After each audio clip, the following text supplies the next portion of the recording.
ఔజుబిల్లాహి మినష్ షైతానిర్ రజీం. బిస్మిల్లాహిర్ రహ్మానిర్ రహీం.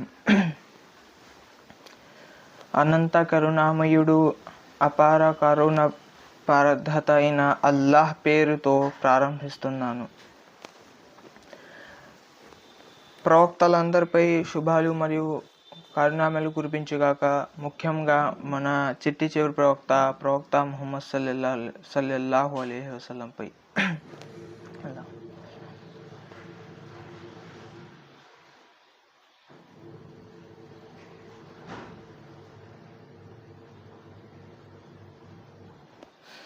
సోదర సోదరిమణులారా, ఈ భూమి మీద, ఈ ప్రపంచంలో ఎన్ని జీవులైతే ఉన్నాయో, ఎన్ని సృష్టులైతే ఉన్నాయో, వాళ్ళందరికీ వాళ్ళ జీవితానికి ఒక లక్ష్యం ఉంది. వాళ్ళు వాళ్ళ లక్ష్యం కోసం జీవిస్తున్నారు.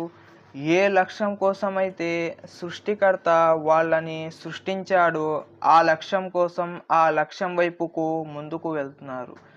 అలాగే ఈ మానవాళి కోసం కూడా సృష్టికర్త వాళ్ళ జీవితానికి ఒక లక్ష్యం పెట్టాడు. ఆ లక్ష్యం ఏమిటి అనేది ఈరోజు చాలామంది మానవులు మర్చిపోయి వాళ్ళకి నచ్చినట్టుగా వాళ్ళు జీవితం గడుపుతూ ఏదేదో చిన్న చిన్న విషయాలని జీవిత లక్ష్యంగా మార్చుకుని ఆ లక్ష్యం కోసం, ఆ లక్ష్యం వైపుకు ముందుకు వెళ్తున్నారు మరియు దానికోసం జీవితం గడుపుతున్నారు. కానీ ఏ లక్ష్యం కోసమైతే సృష్టికర్త వాళ్ళని సృష్టించాడో ఆ లక్ష్యాన్ని ఈరోజు చాలామంది మానవులు మర్చిపోయి ఉన్నారు. అయితే ఒకే మాటల్లో చెప్పాలంటే, మానవుడు ఎందుకు సృష్టించబడ్డాడు, మానవ జీవిత లక్ష్యం ఏమిటి అనేది ఒక్క మాటల్లో చెప్పాలంటే ఆరాధన. ఆరాధన కోసం మానవుడు సృష్టించబడ్డాడు. మానవ జీవిత లక్ష్యం ఆరాధన. అయితే ఇప్పుడు ఆరాధన చేయాలంటే ఆరాధించబడేవాడు కూడా ఉండాలి. ఆరాధించబడేవాడు ఉంటేనే మానవులు ఆరాధిస్తారు. అయితే ఈ విషయానికి వస్తే, ఆరాధన విషయానికి వస్తే, మానవుల్లో రెండు రకాల మానవులు ఉన్నారు. మొదటి రకం ఏమిటంటే, వాళ్ళు ఎవరినో ఒకరిని ఆరాధిస్తూ ఉన్నారు. ఆరాధన అనేది వాళ్ళ జీవితంలో మనకి కనిపిస్తూ ఉంది. రెండో రకం మానవులు ఎవరంటే, వాళ్ళ జీవితంలో ఆరాధన అనేది ఉండదు. ఎందుకు అంటే, అసలు ఆరాధించబడేవాడు లేడు, దేవుడు అనేబడేవాడు లేడు అని వాళ్ళు నమ్ముతారు. అంటే దేవుణ్ణి వాళ్ళు నమ్మరు. ఈ ప్రపంచం మొత్తం ఆటోమేటిక్గా అదే నడుస్తుంది, సృష్టికర్త అనబడేవాడు ఎవరు లేరు అని వాళ్ళకి నమ్మకం కలిగి ఉంది. అందుకనేసి వాళ్ళు కూడా జీవిత లక్ష్యంతో చాలా దూరం అయిపోయారు.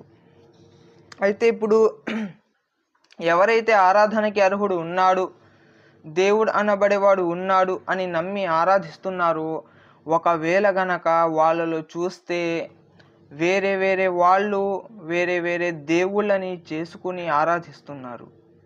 ఒక్కొక్క మతానికి ఒక్కొక్క దేవుడు ఉన్నాడు. ఒక్కొక్కరు ఒక్కొక్క దేవుడిని ఆరాధనకి అర్హుడనుకుని వాళ్ళని ఆరాధిస్తున్నారు. అయితే ఇప్పుడు ఆరాధన మానవ జీవిత లక్ష్యమైతే ఎవరిని ఆరాధించాలి అనేది తెలుసుకోవడం కూడా మానవ జీవిత లక్ష్యం. ఎందుకంటే ఎప్పటి వరకు అయితే ఆరాధనకి అర్హుడు ఎవడో తెలుసుకోలేడో, ఎవరిని ఆరాధించాలి అనేది కూడా మానవుడికి తెలీదు, మానవుడు తెలుసుకోలేడు. అందుకనేసి ఆరాధన అనేది ఉంది. ఆరాధన అనేది తప్పనిసరి మానవుడు చేయాల్సిందే. కానీ ఎవరిని ఆరాధించాలి, ఆరాధనకి అర్హుడు ఎవరిని ఆరాధిస్తే మన జీవిత లక్ష్యాన్ని మనం పూర్తి చేసే వాళ్ళం అవుతామనేది ఈ విషయం కూడా మనం చూసుకోవాలి. అయితే చాలామంది దేవుళ్ళని చేసుకున్నారు. మానవులు చాలామంది దేవుళ్ళని భావించి వాళ్ళని ఆరాధిస్తున్నారు. వాళ్ళందరూ ఆరాధనకు అర్హులేనా? లేదా వారిలో కొంతమంది ఆరాధనకి అర్హులా? లేదా వారందరిలో ఒకే ఒక్కడు ఆరాధనకి అర్హుడా? ఈ ప్రశ్న గనక మన ముందుకు వస్తే దానికి జవాబు సృష్టికర్త ఆరాధనకి అర్హుడు. ఎప్పుడైతే మనకి సృష్టికర్త అని తేలుతుందో ఆ సృష్టికర్తే ఆరాధనకి అర్హుడు. అయితే ఇప్పుడు ఎంతమంది అయితే మానవులు వీళ్ళందరూ సృష్టికర్త అని భావించి వాళ్ళని ఆరాధిస్తున్నారో వాళ్ళందరూ సృష్టికర్తలేనా? వాళ్ళందరూ సృష్టికర్తలేనా? లేదా వారిలో కొంతమంది సృష్టికర్తలా? లేదా వారందరిలో ఒకే ఒక్కడు నిజమైన సృష్టికర్త? ఈ ప్రశ్న గనక మన ముందుకొస్తే దానికి సమాధానం మనకి చాలా స్పష్టంగా, చాలా ఉదాహరణ ద్వారా ఈ విషయం మనకు తెలుస్తుంది. ఏమిటది? సృష్టికర్త మనందరికీ ఒకే ఒక్కడు. ఒకవేళ మతానికి ఒక సృష్టికర్త, కులానికి ఒక సృష్టికర్త, ఒక ఊరి వాడికి ఒక సృష్టికర్త అయి ఉంటే ఈ మానవులందరూ ఒకేలా ఉండరు. మనం చూస్తున్నాము, మానవులందరూ ఒకేలా ఉన్నారు. ప్రతి మతం వారికి 2 చేతులు, 2 కాళ్ళు, 2 చెవులు, 2 కళ్ళు, ఒక ముక్కు, ఒక నోరు ఉంది. దీని ద్వారా మనకి తెలుస్తున్న మాట ఏమిటి? సృష్టికర్త మనందరికీ ఒకే ఒక్కడు. ఒకవేళ ఒక్కొక్క మతానికి ఒక్కొక్క సృష్టికర్త అయి ఉంటే మానవులు వేరే వేరే రకంగా సృష్టించాలి. ఈ మతానికి చెందినోళ్ళు ఇలా ఉంటారు, ఇంకో రెండో మతానికి చెందినోళ్ళు 4 చేతులు ఉంటాయి, ఇంకో మూడో మతానికి చెందినోళ్ళు 4 కాళ్ళు ఉంటాయి అనేది మనకి చాలా స్పష్టంగా కనిపించాలి. కానీ మనకి ఎక్కడ కనిపించట్లేదు. దీని ద్వారా మనకు తెలుస్తున్న మాట ఏమిటి? మనందరి సృష్టికర్త ఒక్కడే, మనందరికీ ఒకే ఒక్క సూర్యుడు. ఒకవేళ ఒక్కొక్క మతానికి ఒక్కొక్క సృష్టికర్త అయి ఉంటే ఒక్కొక్క మతానికి ఒక్కొక్క సూర్యుడు ఉండాలి. వర్షం కురిసేటప్పుడు ఆ వర్షంలో అందరూ తడుస్తారు. ఆ వర్షపు నీటి ఏదైతే మనకి లభిస్తుందో ఆ నీళ్ళని అందరూ వాడుతారు. ఎప్పుడైనా ఎవరైనా ఇలా అంటారా?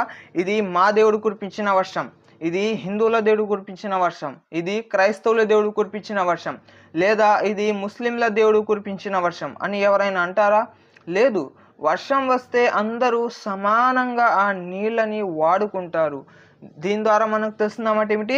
సృష్టికర్త అందరికీ ఒకే ఒక్కడు. ఇలాంటి చాలా ఉదాహరణలు ఉన్నాయి. ఆ అన్ని ఉదాహరణ ద్వారా మనకు తెలుస్తున్నమాట ఏమిటి? సృష్టికర్త మనందరికీ ఒకే ఒక్కడు. అయితే ముందుగా మనం తెలుసుకున్నాము, ఆరాధనకి అర్హుడు ఎవడు? సృష్టికర్త ఆరాధనకి అర్హుడు. సృష్టికర్త ఎంతమంది అంటే దానికి సమాధానం సృష్టికర్త ఒకే ఒక్కడు. అయితే ఇప్పుడు ప్రతి మతానికి చెందిన ప్రతి వ్యక్తి ఒక్కొక్క దాన్ని ఆరాధిస్తున్నాడు. వాళ్ళందరూ భావించేదేమిటి? వీళ్ళే మా దేవుళ్ళు, వీళ్ళే మా ఆరాధనకి అర్హులు, వీళ్ళే మా సృష్టికర్త. అయితే ఒకే సృష్టికర్త ఉన్నప్పుడు వేరే వేరే సృష్టికర్తల్ని మనం ఎందుకు సృష్టించుకున్నాము? ఎందుకు ఈరోజు చూస్తే ఒక్కొక్క మతానికి ఒక్కొక్క దేవుడు ఉన్నాడు? కొంతమంది ఫలానాకి ఆరాధనకి అర్హులు అనుకుంటున్నారు, ఇంకో కొంతమంది ఫలానాకి ఆరాధనకి అర్హులు అనుకుంటున్నారు. ఇలా ఎందుకు? అయితే ఇక్కడ తెలుసుకోవాల్సిన విషయం ఏమిటి? ఆ ఒక్క సృష్టికర్త ఎవడు? ఇది కూడా మానవ జీవిత లక్ష్యం. ఆరాధన మాత్రమే మానవ జీవిత లక్ష్యం కాదు. ఎవరిని ఆరాధించాలి అనేది తెలుసుకోవడం కూడా మానవ జీవిత లక్ష్యం. నిజమైన సృష్టికర్త ఎవడో అని తెలుసుకోకుండా, నిజమైన ఆరాధనకి అర్హుడు ఎవడో అని తెలుసుకోకుండా ఒకవేళ కనుక మనం ఆరాధిస్తే మన ఆరాధన వృధా అయిపోతుంది. ఒకవేళ గనక మన ఆరాధన వృధా అయిపోతే మన జీవిత లక్ష్యం కూడా వృధా అయిపోతుంది. అందుకనేసి మానవ జీవిత లక్ష్యంలో మొదటి విషయం ఏమిటి? సృష్టికర్త ఎవరో అని తెలుసుకోవాలి. ఎందుకంటే సృష్టికర్త ఎవరో తెలుసుకున్న తర్వాత ఆయనే ఆరాధనకి అర్హుడని తెలుస్తుంది. ఈ విషయం తెలిసిన తర్వాత రెండో పని మనం చేస్తాము. ఎవరినైతే ఆరాధనకి అర్హుడని తెలుసుకున్నామో ఆయన్ని మాత్రమే ఆరాధిస్తాం. అయితే సృష్టికర్తని మనం ఎలా తెలుసుకోవాలి? ఏ విషయాల ద్వారా మనకి నిజమైన సృష్టికర్త ఎవరు, నిజమైన ఆరాధనకి అర్హుడు ఎవరు అనేది ఎలా తెలుస్తుందంటే, సృష్టికర్తకి కొన్ని గుణాలు, కొన్ని లక్షణాలు ఉన్నాయి. ఆ గుణాలు, ఆ లక్షణాల ద్వారా మనకి నిజమైన సృష్టికర్త ఎవరు, నిజమైన ఆరాధనకి అర్హుడు ఎవరు అనేది మనకి చాలా స్పష్టంగా తెలుస్తుంది. అయితే మొదటి విషయం, సృష్టికర్త మనందరికీ ఒకే ఒక్కడు. ఇది కూడా మనకి చాలా బాగా తెలుసు. ఇలాంటి ఉదాహరణలు కూడా చాలా ఉన్నాయి. ఒక చిన్న ఉదాహరణ, సృష్టికర్త మనందరికీ ఒకే ఒక్కడు. ఇది కూడా మనకి చాలా స్పష్టంగా తెలుసు. ఇలాంటి ఉదాహరణ కూడా చాలా ఉన్నాయి. ఒక చిన్న ఉదాహరణ, ఏదైనా బండి ఏదైనా బస్ తోలాలంటే ఒకే డ్రైవర్ ఉంటారు, ఇద్దరు డ్రైవర్లు ఉండరు. ఒకవేళ ఇద్దరు డ్రైవర్లు ఉంటే ఒక వ్యక్తి ఒక విధంగా నడపాలనుకుంటాడు, ఇంకో వ్యక్తి ఇంకో విధంగా నడపాలనుకుంటాడు. ఇలాంటి చాలా ఉదాహరణలు ఉన్నాయి. ఆ అన్ని ఉదాహరణ ద్వారా మనకు తెలుసున్నమాట ఏమిటి? సృష్టికర్త మనందరికీ ఒకే ఒక్కడు. ఒకవేళ ఒకరికన్నా ఎక్కువ మంది సృష్టికర్తలు ఉంటే వాళ్ళిద్దరూ పోట్లాడుకోవడంలోనే వాళ్ళ మొత్తం సమయం పోతుంది. ఎలా అయితే మనం చూస్తామో పొలిటీషియన్స్ ఇద్దరు కొట్టుకుని పోట్లాడుకుని మనకి నష్టం చేస్తారో, అలాగే దేవుళ్ళు సృష్టికర్తలు కొట్టుకుని పోట్లాడుకుని మనకి నష్టం కలుగుతూ ఉంటుంది. కానీ ఇలా ఎవరికి జరగట్లేదు. సృష్టికర్త సృష్టిల కోసం ఏదైతే చెయ్యాలో ఆ అన్ని పనులు సృష్టికర్తగా కరెక్ట్గానే అలా చేస్తున్నాడు. దీని ద్వారా మనం తెలుసుకున్నాం అంటే ఏమిటి? సృష్టికర్త మనందరికీ ఒకే ఒక్కడు. ఆ ఒక్కడు ఇంకా గుణాలు ఇంకా లక్షణాలు ఏమిటంటే ఎవరైతే ఆ సృష్టికర్త ఉన్నాడో ఆ సృష్టికర్తకి ఎలాంటి అవసరాలు ఉండవు. ఒకవేళ గనక సృష్టికర్తకి అవసరాలు ఉంటే అప్పుడు సృష్టికర్త సృష్టిల అవసరాలను ఎలా పూర్తి చేస్తాడు?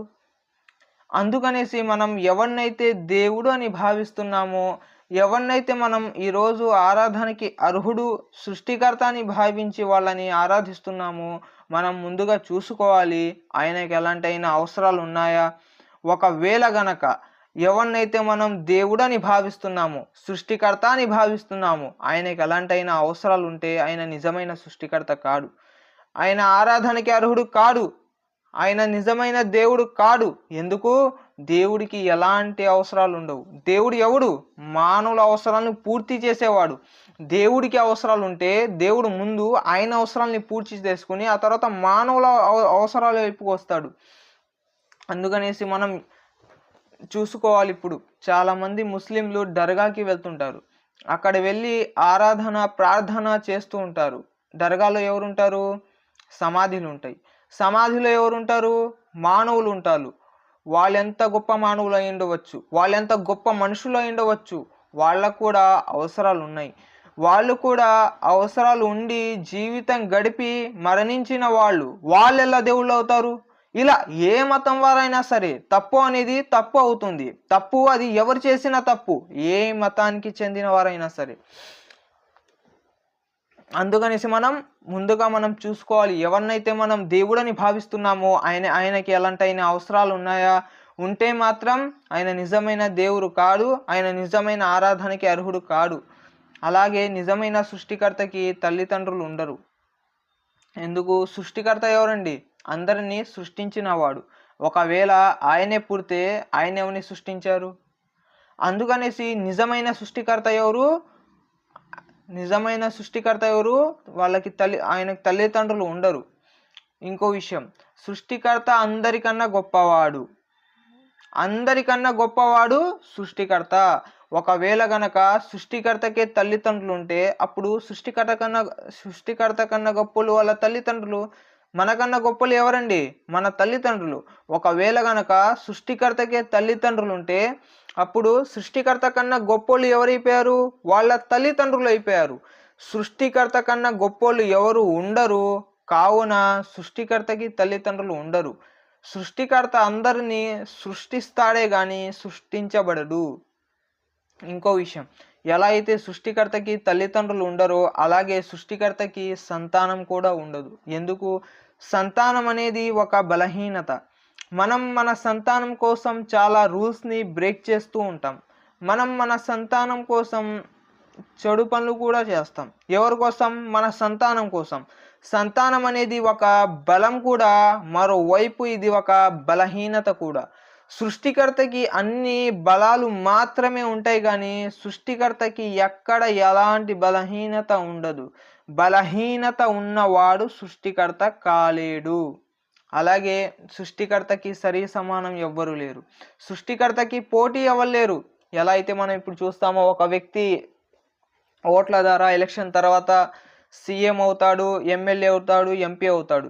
అలాగే 5 సంవత్సరాలు అయిన తర్వాత ఇంకో వ్యక్తి వస్తాడు. సీఎం అయ్యే అర్హత నాకు ఉంది, ఎమ్మెల్యే అయ్యే అర్హత నాకు ఉంది, ఎంపీ ప్రెసిడెంట్ అయ్యే అర్హత నాకు ఉంది. అతను ఏ ఏ పనులు చేయగలుగుతున్నాడో అతనికన్నా నేను ఇంకా మంచిగా చేయగలుగునని ఇంకో వ్యక్తి వస్తాడు. అంటే ఆ వ్యక్తి కన్నా ఇంకా బలమైన వ్యక్తి ఇంకోడు వస్తాడు, లేదా ఆ వ్యక్తికి సరి సమానంగా ఇంకో వ్యక్తి వస్తాడు. అదే దేవుడి విషయంలో, అదే సృష్టికర్త విషయంలో ఇలా ఎప్పుడు జరగలేదు. సృష్టికర్తకి ఏ ఏ బలాలు ఉన్నాయో అలాంటి బలాలు ఎవ్వరి దగ్గర లేవు, ఎవ్వరి దగ్గర ఉండవు. సృష్టికర్త అంటే పుట్టించేవాడే కానీ పుట్టేవాడు కాదు. సృష్టికర్త అంటే మన సృష్టికర్త అంటే మరణాన్ని ఇచ్చేవాడే కానీ మరణించినవాడు. సృష్టికర్త అంటే మన అవసరాలను పూర్తి చేసేవాడే కానీ అవసరాలు ఉన్నవాడు కాదు. ఇలా మానవులకి ఏ ఏ అవసరాలు ఉన్నాయో ఆ అన్ని అవసరాల నుండి దూరంగా ఉన్నోడు సృష్టికర్త. అయితే ఈ అన్ని లక్షణాలు, ఎన్ని గుణాలు ఎవరిలో ఉన్నాయి? ప్రతి మతం వారు అంటున్నారు, నేను ఎవరినైతే ఆరాధిస్తున్నానో ఆయనే అసలైన దేవుడు, ఆయనే అసలైన సృష్టికర్త. అయితే కానీ ఇవి లక్షణాలు ఏవైతే ఉన్నాయో, ఈ గుణాలు ఏవైతే ఉన్నాయో, ఇంకా ఇలాంటి ఎన్నో గుణాలు ఉన్నాయి, ఇంకా ఇలాంటి ఎన్నో లక్షణాలు ఉన్నాయి. ఆ అన్ని గుణాలు, ఆ అన్ని లక్షణాలు ఎవరిలో ఉన్నాయి? అల్లాహ్ తబారక్ తాలా అంటున్నారు, ఈ అన్ని లక్షణాలు, ఈ అన్ని గుణాలు అల్లాహ్ తబారక్ తాలాలో ఉన్నాయి.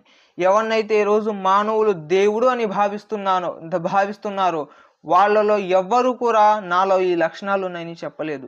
ఎవరినైతే ఈరోజు మానవులు ఆరాధిస్తున్నారో వాళ్ళు హిందువులైనా, వాళ్ళు క్రైస్తవులైనా, వాళ్ళు ఏ మతానికి చెందినవారైనా సరే, వాళ్ళు ఎవరిని ఆరాధిస్తున్నారో వాళ్ళకి తల్లిదండ్రులు ఉన్నవాళ్ళు, వాళ్ళకి సంతానం కలుగున్న వాళ్ళు, వాళ్ళకి అవసరాలు ఉన్నవాళ్ళు, ఇలా ఏ ఏ విషయాలైతే ఒక సృష్టికర్తలు ఉండాలో ఆ విషయాలు లేని వాళ్ళు.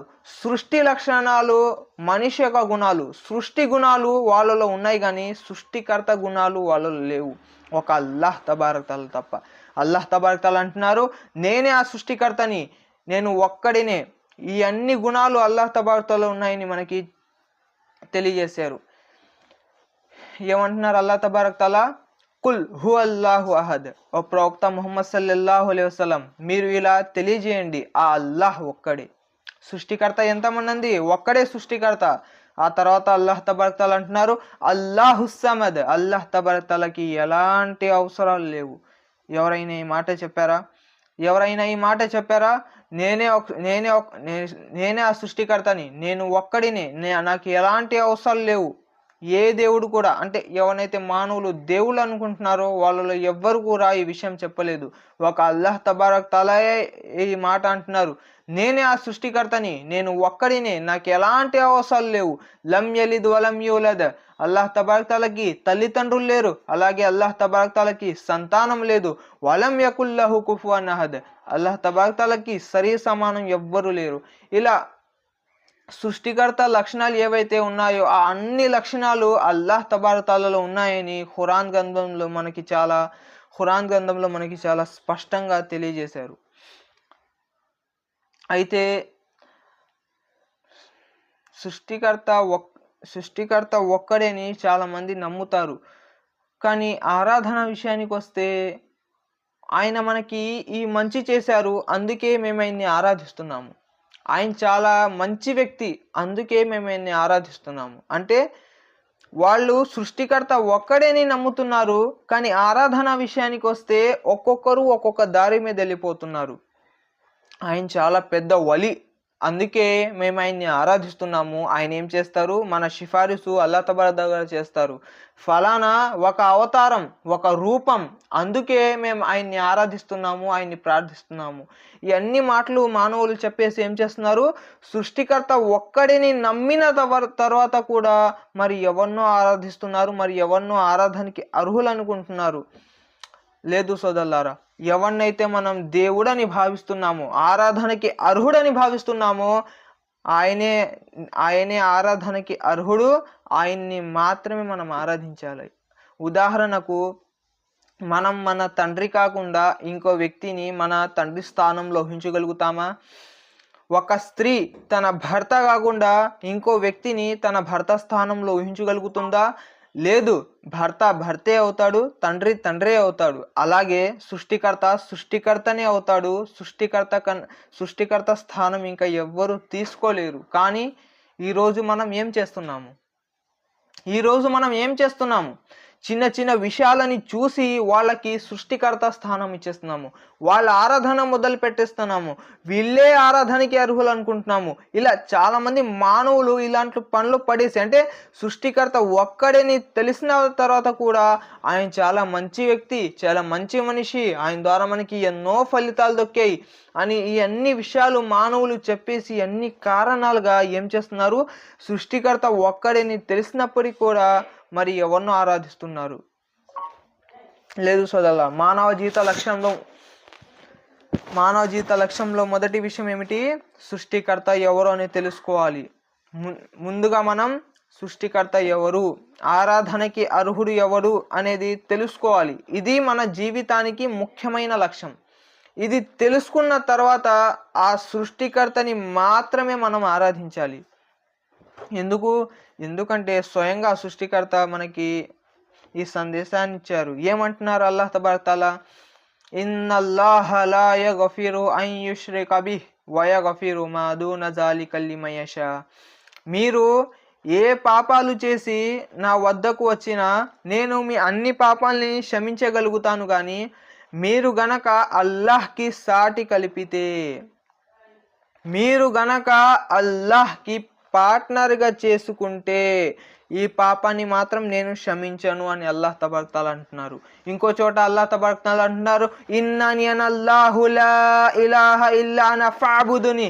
నేనే అల్లాహ్ని, నేనే ఆరాధనకి అర్హుడిని, నా తప్ప ఇంకా ఎవరు ఆరాధనకి అర్హులు లేరు. కావున మీరందరూ నన్నే ఆరాధించండి, నన్నే ప్రార్థించమని అల్లాహ్ తబారక్ తఆలా అంటున్నారు. ఇంకో చోట అల్లాహ్ తబారక్ తఆలా అంటున్నారు, ఉదుఊని అస్తజిబ్ లకుం.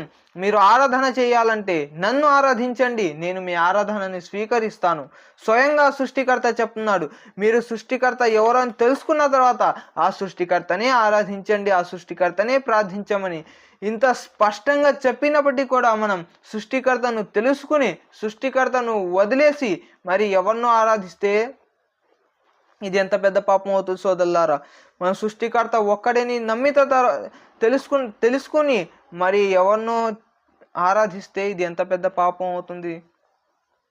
అందుకనేసి మానవ జీవిత లక్ష్యాన్ని మానవులకు గుర్తు చేయాలనే మన అందరి సృష్టికర్త అల్లాహ్ తబారక్ తఆలా మన వైపుకు ప్రవక్తల్ని పంపించారు.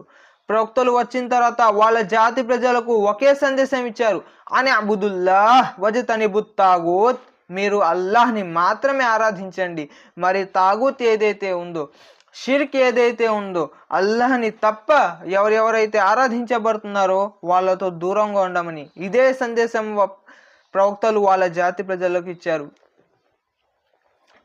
మన చిట్ట చివరి ప్రవక్త ముహమ్మద్ సల్లల్లాహు అలైహి వసల్లం, ఆయన మన చిట్ట చివరి ప్రవక్త. ఆయన తర్వాత ఏ ప్రవక్త రారు. ఆ ప్రవక్త మీదే అవతరింపజేసిన ఖురాన్, అల్లాహ్ తబారక్ తఆలా మన ప్రవక్త మీద అవతరింపజేసిన ఖురాన్. ఈ ఖురాన్ని అల్లాహ్ తబారక్ తఆలా మన ప్రవక్తపై అవతరింపజేశారు. ఈ ఖురాన్ సాక్ష్యం ఇస్తుంది ఆ ఒక్క సృష్టికర్త అయిన అల్లాహ్ మాత్రమే. ఆ అల్లాహే, ఆ సృష్టికర్త ఒక్కడైన అల్లాహ్ మాత్రమే. ప్రవక్తలు వస్తారు, చనిపోతారు. ఇది అల్లాహ్ తబారక్ తఆలా యొక్క సందేశం. ఇది ఈ విషయాలన్నీ మన మధ్య ఎప్పుడు ఉండాలనేసి అల్లాహ్ తబారక్ తఆలా మన వైపుకు గ్రంథాలని కూడా అవతరింపజేశారు. ఒక్కసారి గనక మనం ఖురాన్ గ్రంథాన్ని తీసి చదివితే ఈ అన్ని విషయాలు మనకి అర్థమవుతాయి. ఇలా ప్రవక్తల మాటల ద్వారా గ్రంథాలని చదివితే దేవుడు సృష్టికర్త గ్రంథంలో ఏదైతే సందేశం ఉందో దాని ద్వారా కూడా మనకి ఎన్ని విషయాలు తెలుస్తాయి.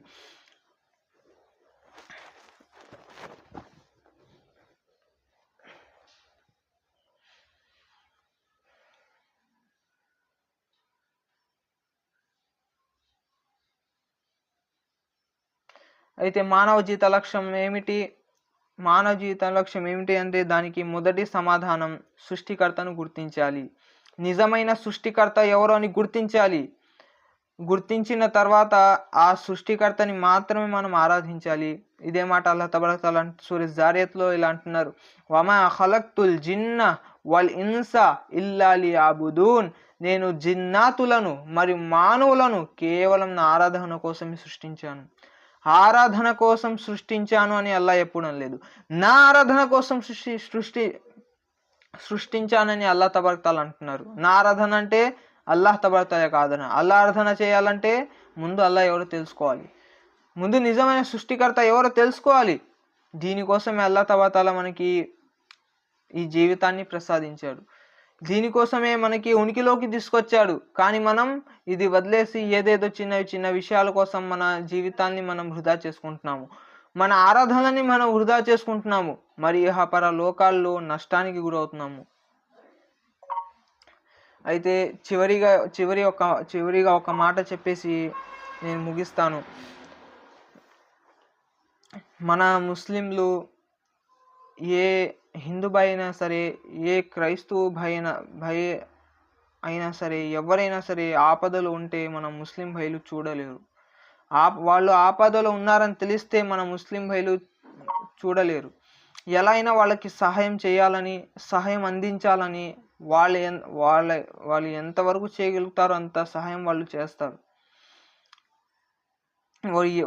అలాంటిది ఒక శాశ్వతమైన ప్రమాదం రాబోతుంది అంటే ఈ సందేశాన్ని మీకు చెప్పడం మా యొక్క బాధ్యత. కానీ దాన్ని ఆలోచించి అర్థం చేసుకోవడం అది మీ యొక్క బాధ్యత. ఈ మాట ఎంత నిజమంటే, ఒక వ్యక్తి ఎండలో ఉన్నప్పుడు నీడని వెతుకుతాడు అంత నిజంగా. ఎందుకంటే ఈ విషయం ఎంత ముఖ్యమైనది అంటే, మీకు ఒక ఇబ్రాహీం అలైహిస్సలాం యొక్క వాక్యాన్ని మీకు చెప్తాను. ఇబ్రాహీం అలైహిస్సలాం తండ్రి యొక్క వాక్య. ఇబ్రాహీం అలైహిస్సలాం తండ్రి మట్టితో దేవుళ్ళని చేసి అమ్మేవారు. ఇబ్రాహీం అలైహిస్సలాం తండ్రి. ఇబ్రాహీం అలైహిస్సలాం ఎవరు? ఒక ప్రవక్త. అయితే మా ఇబ్రాహీం అలైహిస్సలాం అన్నారు, నాన్న మీరు చేస్తుంది చాలా తప్పు,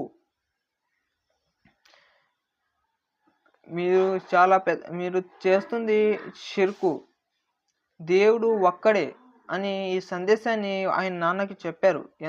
ఎంతో వివరంగా చెప్పారు.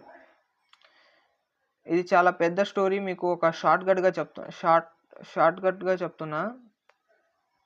చెప్పి వాళ్ళ నాన్నతో చెప్పారు. వాళ్ళ నాన్న ఒప్పుకోల. ఆయన ఇబ్రాహీం అలైహిస్సలాం ఎంత చెప్పినప్పటికీ కూడా ఆయన వెళ్ళలేదు. ప్రళయ దినంలో రోజున ఇద్దరు కలిశారు. ఇబ్రాహీం అలైహిస్సలాం వాళ్ళ నాన్నగారు కలిశారు. ఆ ప్రమాదాన్ని, ఆ నరకాన్ని చూసి ఇబ్రాహీం అలైహిస్సలాం నాన్నగారు అన్నారు, ఇవో నా కొడుకు, నువ్వు ఇప్పుడు ఏది చెప్పినా నేను నమ్ముతాను అని వేడుకున్నారు ఇబ్రాహీం అలైహిస్సలాంతో. ఇబ్రాహీం అలైహిస్సలాం, నేను ముందే చెప్పాను కదా, నా మాటలు వినండి అని, నేను చెప్పిన నిజమైన సందేశాన్ని నమ్మండి అని నేను ముందే చెప్పానుగా అని చెప్పారు.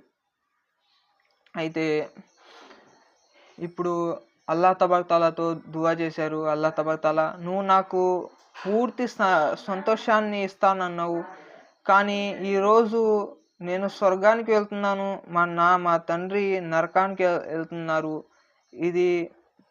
ఇది ఇలా చేస్తే నాకు పూర్తి సంతోషం, సుఖం ఎలా దొరికిద్ది అని అల్లాహ్తో వేడుకున్నారు ఇబ్రాహీం అలైహిస్సలాం. అల్లాహ్ తబారక తఆలా ఆయన కళ్ళ ముందు ఇబ్రాహీం అలైహిస్సలాం నాన్నగారిని విసిరి నరకంలోకి పడేశారు. ఒక ప్రవక్త తన తండ్రిని కాపాడలేకపోయారు. కారణం ఏమిటి? షిర్క్ చేయడం, అల్లాతో సాటి కలపడం. అలాంటిది అల్లా ముందే చెప్పారు, ఏ పాపాన్ని నేను క్షమిస్తాను కానీ షిర్క్ని మాత్రం నేను క్షమించను అని ముందే చెప్పేశారు. దీని యొక్క సందేశాన్ని మీకు ఇవ్వడం ఇది మా యొక్క బాధ్యత. అందుకనేసి ఒక శాశ్వతమైన ప్రమాదం రాబోతుంది అనేసి మన ముస్లింకి ఆ బాధ ఉండిద్ది, ఆ దుఃఖం ఉండిద్ది. అందుకే వాళ్ళు చూడలేరు. ఎవరైనా సరే మీకు సందేశాన్ని ఇస్తారు, కానీ ఇస్లాంలో బలవంతం అనేది లేదు. ఇస్లాంలో బలవంతం అనేది అస్సలు లేదు. మీరు ఆలోచించి అర్థం చేసుకొని రావడం తప్ప ఇస్లాంలో బలవంతం అనేది లేదు. కావున మీరందరూ ఆలోచించాల్సిన విషయం ఇది. అల్లాహ్ తబారక దువానగా అల్లాహ్ తబారక మనకి నిజమైన సృష్టికర్త ఎవరో తెలుసుకునే సౌభాగ్యాన్ని కల్పించుగాక. తెలుసుకున్న తర్వాత ఆ సృష్టికర్తని మాత్రమే మనకి ఆరాధించే సౌభాగ్యాన్ని కల్పించుగాక. ఆమీన్.